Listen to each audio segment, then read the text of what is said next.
يقول أحد العلماء عندنا الدكتور جعيثم: والله إنك تسر في أول النهار ويطلع لك مشكلة في العصر، تفرح اليوم تبكي غدا. سبحان، هذه الدنيا دار متى ما أضحكت في يوم أبكت غدا قبحا لها من داري. تحت كل قصة غصة، هنا غصة. ماذا تفعل؟ لا تحزن إن الله معنا. أعرف أن ابنك مريض، لا تحزن إن الله معنا. أعرف عليك ديون، لا تحزن إن الله معنا. أعرف أنه مات لك بنات، لا تحزن إن الله معنا.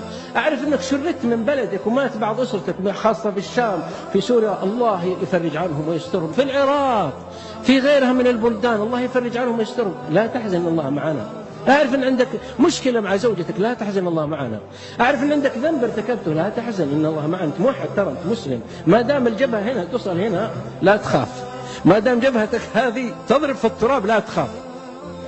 اسمع اللقطة، احفظها مني: بين مشكلتك والحل كما بين جبهتك والأرض. المشكلة بينها مسافة، بين المشكلة والحل كما بين جبهتك هذه والأرض. كل الحلول للرسول صلى الله عليه وسلم أتت بالسجود، فاسجد واقترب. الناس الله في جهة العلو ما قال اعلو واقترب، قال اسجد، انخفض تقترب، انخفض ترتفع، طمن تعلو، ضع جبهتك ترتفع، فاسجد واقترب. اسمع: ولقد نعلم أنك يضيق صدرك بما يقولون.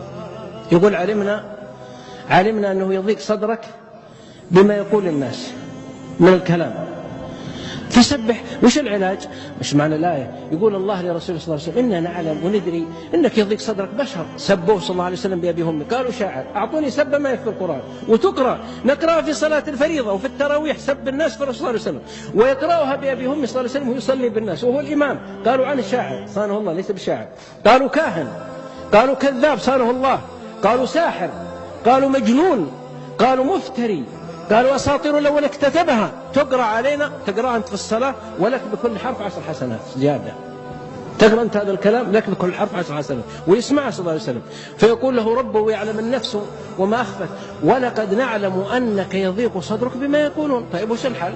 عارفين يضيق صدرك، الحل قال بننزل لك جنود، ننزل لك عسكر، من أنت كم من؟ لا، اسمع الحل: فسبح بحمد ربك وكن من الساجدين. سبح بحمد ربك وكن من الساجدين، هذا هو. واعبد ربك حتى يأتيك اليقين. إذا أتتك عاصفة، هم، حزن، صلي ركعتين أو الفريضة إذا حضرت. كان صلى الله عليه وسلم يقول: أرحنا بالصلاة يا بلال، أرحنا بالصلاة يا بلال.